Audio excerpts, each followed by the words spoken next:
Berdoa selesai. Seperti biasa sebelum belajar saya mau absen dulu. Tapi ingat, absen saya itu lain daripada yang lain ya. Kita sambil ice breaking. Mulai dari Yasmin. Saya Ya. hanya diri kita sendiri yang dapat mengubah hari ini menjadi lebih baik. Wow. Keren ya. Lanjut Roro. Hadir. Semandasa selalu di hati karena yang di hati ada di Semandasa. Ternyata selalu di hati ya. Mantap ya Roro. Siapa tuh? Florencia. Saya kalian sini, perbaikilah dirimu maka orang akan memaafkanmu dalam sendirinya. Oke.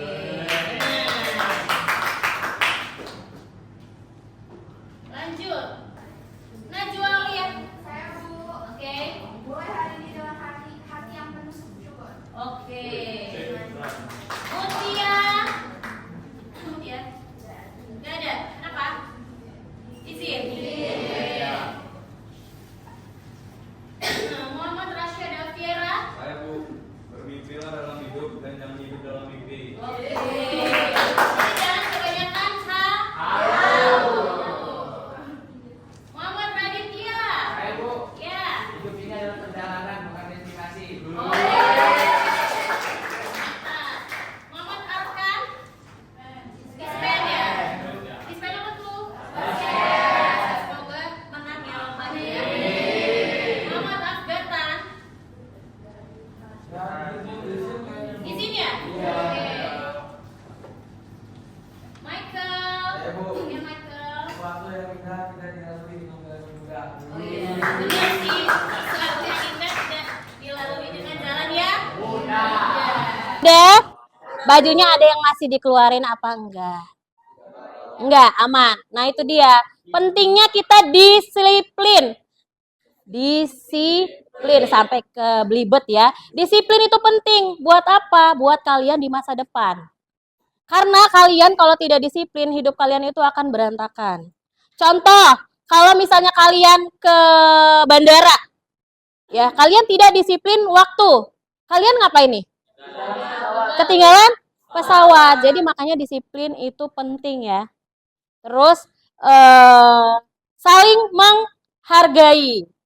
Kalau kalian mau dihargai orang lain, belajarlah menghargai diri sendiri. Ya. Hargai juga orang lain kalau mau dihargai. Nanti kita akan ada diskusi dan juga presentasi. Saya tidak mau kalian tidak menghargai teman-temannya yang sedang presentasi di depan. Ya, silakan kalian hargai teman kalian yang sedang presentasi, buatlah pertanyaan. Nanti akan saya tugaskan kelompok mana yang akan membuat pertanyaan, kelompok mana yang akan presentasi sesuai dengan hasil asesmen kita minggu lalu. Minggu lalu kita membahas tentang berpikir komputasional ya. Oke, lanjut akan materi. Saya sebenarnya sudah ngirim ke Google Drive. Boleh, kalau misalnya memang ada matanya yang minus mungkin tidak terlihat di depan ya, boleh nanti buka di handphonenya. Lanjut ya ke tujuan pembelajaran. Tujuan pembelajaran kita kali ini adalah mampu menerapkan berpikir komputasional untuk menyelesaikan secara efisien persoalan komputasi yang mengandung struktur data dan juga mampu menerapkan berpikir komputasional untuk menyelesaikan secara efisien persoalan komputasi yang mengandung representasi data. Ya, jadi penting untuk kita belajar berpikir komputasional. Berpikir komputasional itu tidak melulu tentang komputer. Oke, sekarang saya mau tanya nih ya. Kalau kalian ya dikasih tugas yang banyak banget sama sekolah, nih, terus kalian itu waktunya sedikit, kayak OSIS, apalagi dispen apa, ekskul, itu gimana sih cara kalian mengerjakan tugasnya? Ada yang mau jawab? Saya Bu. Oke, Michael. Jadi caranya tuh kita tuh nyusun skala prioritas. Oke. Misalnya ada tugas, ada 3 tugas. Ya. Salah satu tugas ini dikumpulnya besok. Ah, Nah, tapi ada lagi tugas-tugas lain. Nah, Oke. yang dikerjain duluan tuh yang dikumpul besok, Bu. oke. Iya. Terus? Jadi harus Harus disiplin waktu juga, harus bisa manajer waktu juga, Bu. Oke, tepuk tangan dong buat Michael. Benar ya? Saya mau nanya lagi nih. Selain kita belajar berpikir komputasional, itu kita masuk ke pembelajaran tentang sorting. Nanti kita akan lebih dalam pembelajaran tentang sorting. Ya, sorting itu apa sih? Sorting itu pengurutan. Apa itu pengurutan? Ada yang mau jawab nggak? Kira-kira? Saya Bu, Oke. Pengurutan itu mengurutkan data yang belum beraturan. Gimana? Mengurutkan data yang belum beraturan atau masih acak-acakan gitu, Bu. Oh ya, jadi mengurutkan data yang masih acak-acakan, Bu. Bener. Tepuk tangan dong. Contoh sorting dalam kehidupan sehari-hari deh, kalau gitu. Oke. Sorting dalam kehidupan sehari-hari itu Contohnya apa? mengurutkan buku di rak sesuai abjad, Oke. mengurutkan kontak di HP sesuai abjad, Ya, membuat ranking raport, ya. terus mengurutkan makanan di dalam kulkas. Oke. Ya, garis besarnya seperti itu ya. Sebelum belajar sorting, kita belajar lebih dalam dulu tentang berpikir komputasional. Definisi berpikir merupakan kegiatan yang dilakukan dengan tujuan memecahkan suatu masalah atau problem solving. Berpikir komputasional merupakan metode pemecahan masalah dengan menerapkan teknologi ilmu komputer atau informatika. Ya, berpikir komputasional juga dapat diartikan sebagai konsep tentang cara menemukan masalah yang ada di sekitar dengan mengamati lalu mengembangkan solusi pemecahan masalah. Oke, lanjut ke topik utama kita adalah algoritma pengurutan atau sorting. Sorting adalah proses pengurutan data yang sebelumnya disusun secara acak. Benar ya tadi ya, Pasya ya. Sehingga menjadi tersusun secara teratur menurut suatu aturan tertentu. Terserah kalian mau mengurutkan dari kecil ke besar atau besar ke kecil. Sebenarnya ada banyak ya sorting. Nah, tujuan pengurutan atau sorting adalah memberikan kemudahan dalam proses pencarian. Tadi pertanyaannya Jenny ya. Terus memberikan kemudahan dalam proses pengecekan. Memberikan kemudahan saat terjadi kesalahan untuk kemudian dilakukan perbaikan. Lalu pengurutan data yang penting sampai tidak penting, data yang tidak diperlukan dapat dihapus. Itu sama aja kayak kasusnya si Michael jadi tadi juga ya. Mengurutkan mana yang lebih penting terlebih dahulu. Terus yang terakhir, memberikan kemudahan saat penggabungan data. Nah, ini ada macam-macam sorting. Ada bubble sort, ada merge sort, ada selection sort, ada insertion sort. Ya, ini quick sort. 8 kita turunkan. Sekarang kita bandingkan sebelah kanan pivot dan sebelah kiri pivot. Ya, kalau dia lebih kecil itu ditaruh di sebelah kiri. Ini kita dari kecil ke besar ya. Kalau dia pivotnya lebih besar berarti taruh sebelah kanan. Oke, sekarang kita bandingkan angka 3. 3 lebih kecil lebih besar? Lebih kecil. Oke, berarti 3 ditaruh di kiri ya. Oke, 2 lebih kecil berarti taruh di sini. 4 lebih kecil. Oke, taruh di sini. 3 lebih besar. Berarti ke kanan. 2 lebih besar. Berarti ke sini. Bisa ya? Lanjut ke bubble sort, merge sort, selection sort, insertion sort. Nah, selanjutnya kita akan membagi dalam berbagai macam kelompok. Nah, ini kelompoknya. Yo. Sudah kebaca ya? Yo, sekarang silakan duduk dengan kelompoknya masing-masing. Ayo. Bagi-bagi tugas. Aku yang cari materi, kalian yang buat PPT, paham nggak? Oke.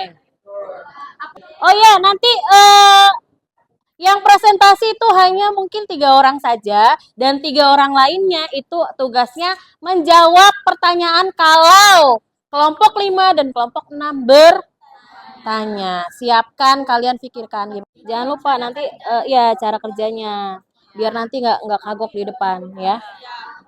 Ditulis apa namanya caranya gimana sih selection shortnya gitu, angka-angkanya atau kan nanti mau minta sama temennya gitu ya. Sebelum kita presentasi kita ice breaking dulu biar semangat, biar fokus. Kalau sekat kalian tangannya seperti ini. Ya, seperti ini, ya. Ya. Kalau saya bilang sikut, tangannya seperti ini. Sikut, tunjukkan sikutnya. Ya. Jangan teman yang disikut ya. Tunjukkan sikut kalian masing-masing. Kalau saya bilang sakit, kalian pegang perutnya, sakit. Sakit perut caranya ya.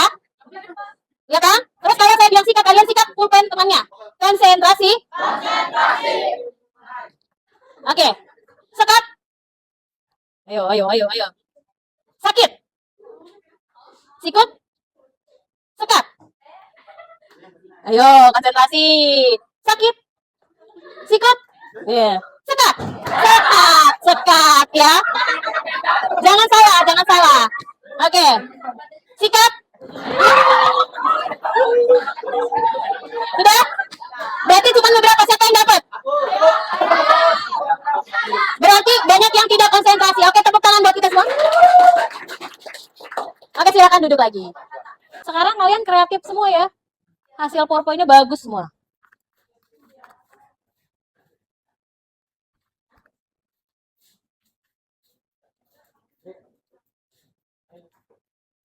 Assalamualaikum warahmatullahi wabarakatuh. Waalaikumsalam warahmatullahi wabarakatuh.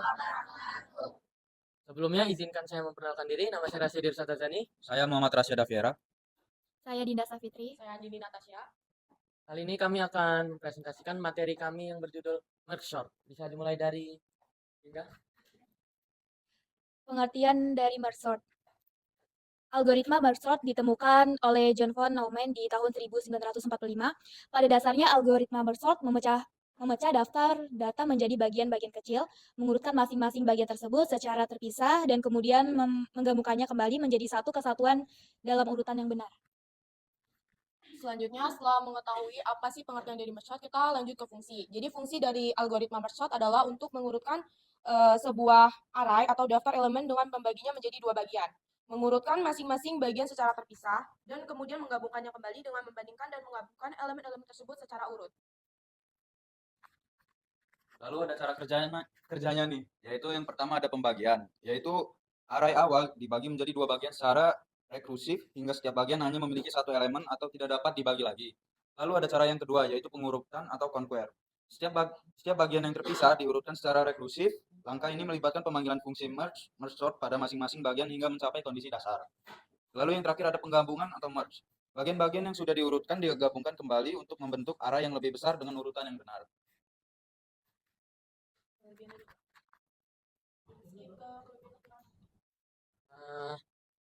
Lanjut kelebihan dan kekurangan. Kelebihannya, efisien untuk data besar, waktu eksekusi konsisten, dan stabilitas. Kelemahannya, memerlukan penyimpanan tambahan untuk menyimpan array sementara selama penggabungan. Dan kurang efisien untuk data yang hampir terurut. Kan kita udah mengetahui pengertian dan fungsinya. Sekarang kita ke bagaimana sih contoh pengurutan data menurut merge sort kan. Di sini kita mengambil contoh. Nah, jangan ditutupin Rasya.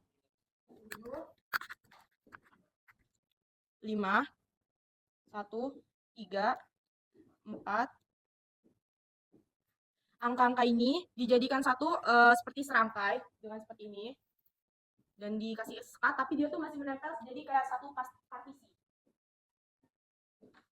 Nah, tadi kan kita udah ngedenger juga nih dari fungsinya itu, kan di fungsinya itu ada terjelas kalau di merge sort ini tuh menggabungkan terus dipisah lalu digabungkan lagi. Kita akan mempraktekannya dengan jadi dari satu partisi ini dibagi lagi menjadi 2 partisi. Jadi 7, 5, dan satunya lagi kita udah ngebaginya ke 2 partisi, kita bagi lagi dia menjadi serangkai tapi 2 partisi tapi masih satu partisi gitu. Jadi kayak gini, 7, Kan ini udah terbagi dua partisi dan masing-masing partisinya sudah diurutkan dari yang terkecil. Jadi kita tinggal memindahkan datanya ke sini dengan secara urut dari antara dua partisi ini. Kita mulai dari angka 1, terus ada angka 2, 3, 4, 5, 6, dan 7. Selesai. Oke.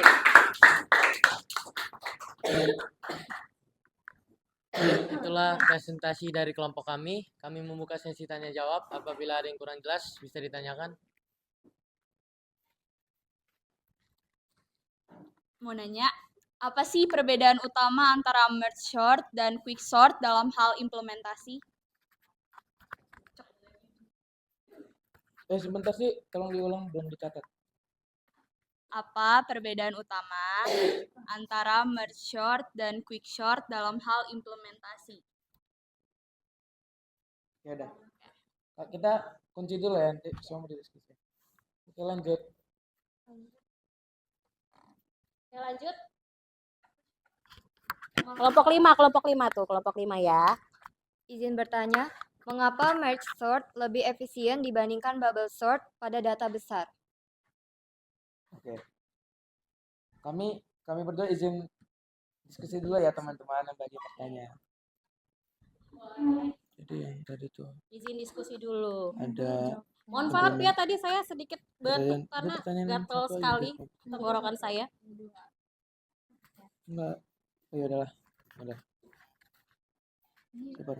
Gue cari.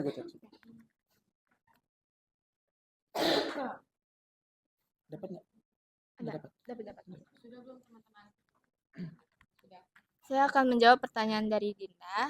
Yang pertama itu, jadi perbedaan utama antara merge sort dan quick sort itu adalah bahwa merge sort menggunakan pendekatan rekursif dengan membagi daftar menjadi dua bagian dan selalu menggabungkannya. Sedangkan quick sort memilih elemen pivot dan membagi daftar berdasarkan pivot tersebut, kemudian mengurutkan setiap bagian secara rekursif. Cukup. Selanjutnya saya ingin ingin menjawab pertanyaan dari kelompok 5. Jadi pertanyaannya itu apa perbedaan mengapa merge sort lebih efisien dibandingkan bubble sort pada data besar. Jadi merge sort itu memiliki kompleksitas waktu O, sedangkan bubble sort memiliki kompleksitas O. Ini membuat merge sort jauh lebih cepat untuk mengurutkan data besar karena jumlah perbandingan dan pertukaran yang dilakukan jauh lebih sedikit. Terima kasih. Apakah cukup? Baik, Terima kasih ya teman-teman. telah mendengarkan penjelasan dari kelompok kami. Apabila ada salah kata, mohon dimaafkan.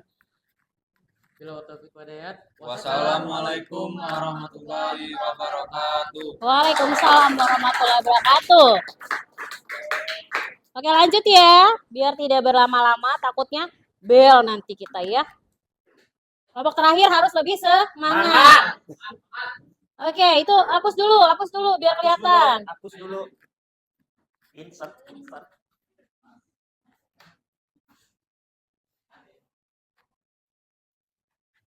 Saya di sini ya, kelihatan ya saya ya. Ratu udah siap. Udah. Boleh, silakan dimulai. Saya mulai. Assalamualaikum warahmatullahi wabarakatuh. Waalaikumsalam warahmatullahi wabarakatuh. Perkenalkan, nama saya Bilal Rizaldi. Saya Ratu Taskia. Saya Rahma Aulia. Nah, kami di sini akan menjelaskan materi tentang insertion sort. Apa gimana? Agak bingung ya dia ya. Gimana?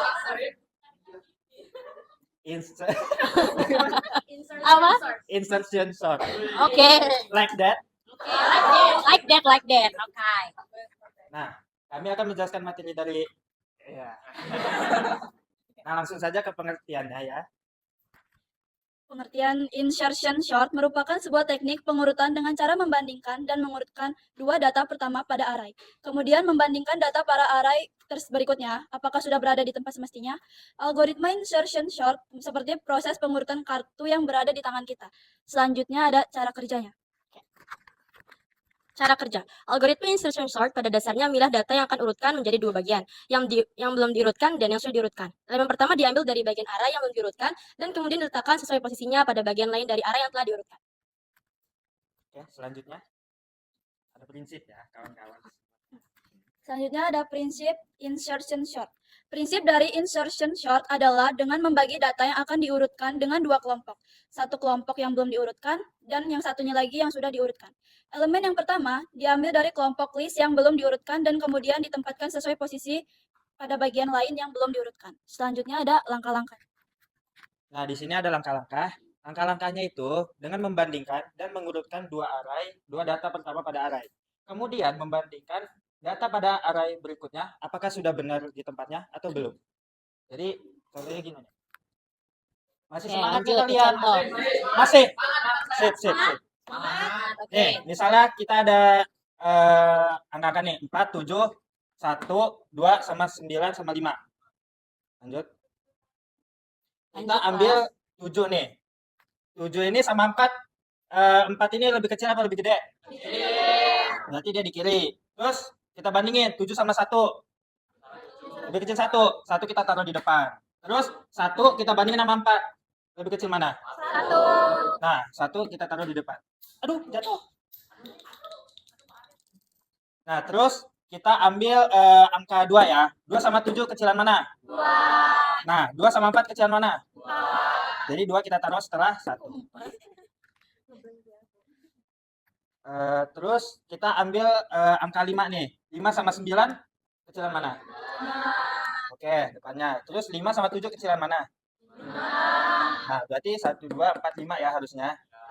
Coba, benar nggak? Masih semangat nggak di sini? Nah, itu tuh caranya insertion sort.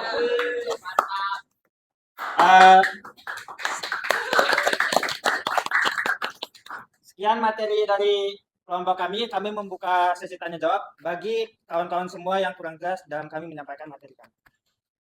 Oke, silakan.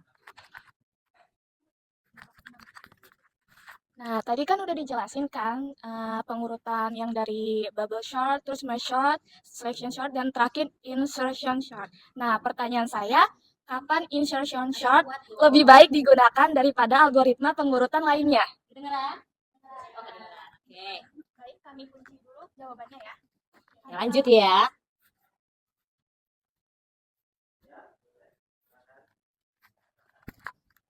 Izin bertanya, apakah insertion sort stabil? Izin diskusi dulu ya, teman-teman.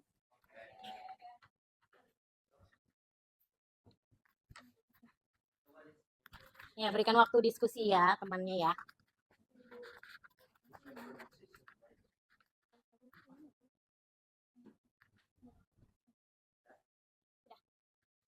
Baik, izinkan saya menjawab dari kelompok 6. Kan tadi pertanyaan kapan insertion sort ini lebih baik digunakan daripada algoritma pengurutan lainnya. Nah, insertion sort ini lebih baik digunakan ketika jumlah data kecil atau data sudah hampir terurut. Karena algoritma ini sangat efisien dalam kasus terbaik dan memiliki overhead yang rendah pada dataset kecil. Cukup jelas? Saya izin menjawab dari kelompok 5. Pertanyaannya kan apakah insertion sort Gimana? dari tadi ya, insertion sort. insertion sort stabil? Ya, insertion sort adalah algoritma stabil. Artinya, jika ada dua elemen dengan nilai yang sama, posisi relatif mereka dalam daftar tetap terjaga setelah pengurutan. Sehingga elemen dengan nilai yang sama tetap berada dalam urutan yang sama seperti sebelum pengurutan. Oke. Jelas ya? Oke, silakan ditutup. Sebentar lagi waktu kita sudah habis. Oh iya. Sekian materi yang bisa kami sampaikan. Mohon maaf bila ada salah kata dari kelompok kami dalam menyampaikan materi. Kami tutup. Wassalamualaikum warahmatullahi wabarakatuh. Waalaikumsalam warahmatullahi wabarakatuh. Oke. Jadi kita sudah mendengarkan ya penjelasan dari teman-temannya ya tentang sorting. Oke. Bentar. Ya, jadi kesimpulan kita adalah setiap algoritma memiliki kelebihan dan kekurangan, baik dari segi kecepatan maupun kemudahan implementasi. Pemilihan algoritma sorting yang tepat sangat bergantung pada urutan sifat data yang akan diurutkan, ya. Terus penting untuk dipahami bahwa efisiensi waktu, kompleksitas waktu, dan faktor utama dalam memilih algoritma sorting yang optimal. Ya, jadi penting kalau kita milih sorting mana nih yang tepat nih. Kalau datanya besar tidak mungkin pakai sorting yang insertion sort ya. Gitu. Oke. Dari setelah pelajaran kita hari ini, ada yang mau ngasih refleksi untuk saya mungkin? Setelah pembelajaran ini, Andini kali ya. Boleh. Refleksi untuk pembelajaran hari ini menurut saya Kayaknya lemes banget ya Andini ya. Iya. Belum sarapan apa Andin ya? Refleksi pengurutan data refleksi menurut saya hari ini tuh pengurutan data itu penting dalam pemrograman algoritma, setelah mempelajari algoritma gitu. Oke. Nah, juga sorting-sorting yang kita ketahui itu tuh memiliki kelebihan dan kekurangannya masing-masing meskipun bentuk mereka tuh sederhana. Oke. Nah, contohnya seperti bubble sort, itu kan dia cukup mudah dipahamin, tapi dia memiliki kelebihannya tuh tidak efisien untuk data besar. Sebaliknya dengan insertion sort, ia lebih efisien dengan jika data yang sudah hampir terurut. Selanjutnya juga saya mempelajari bahwa pemahaman tentang pengaturan-pengaturan yang digunakan dalam kehidupan sehari-hari itu tuh berhubungan dengan sorting itu tuh seperti dalam pengurutan atau daftar itu bisa digunakan dengan baik dan memilih sorting-sorting yang sesuai agar bisa efisien terhadap kayak apa sih kita mau ngurutin apa gitu. Ya, kita benar. Oke, tepuk tangan dong buat Andin dong. Bagus banget ya. Kesimpulan saya sama Andin juga hampir sama. Terus untuk selanjutnya minggu depan kita pelajarannya masuk ke stack and queue. Apa tuh? Tumpukan dan antrian. Nanti kita belajar ya. Habis ini apa nih kira-kira nih? Oke, selesai sudah ya. Oke. Intinya dalam setiap pembelajaran pasti ada manfaatnya. Seperti saya bilang tadi ya, kita harus tetap disiplin. Disiplin waktu. Sebentar lagi pelajaran siapa? Pak Edi ya, Pak Edi fisika ya. Ya, berarti saya tidak mau mengambil pelajaran beliau ya, karena saya juga harus disiplin untuk saya sendiri. Karena saya harus ke kelas lain. Jadi semoga kalian tetap terus semangat belajarnya supaya jadi anak pintar. Terima kasih untuk pelajarannya hari ini. Seru gimana? Seru. Selain itu sebelum kita selesai, kita seperti biasa berdoa aja dulu ya. Yuk, pimpin Arif, doanya Arif. Saya di dekat Arif aja ya berdoanya ya. Biar khusyuk, Bu. Ya, biar khusyuk. Sebelum mengakhiri pembelajaran hari ini, marilah kita berdoa kepada Tuhan Yang Maha Esa. Berdoa dipersilahkan.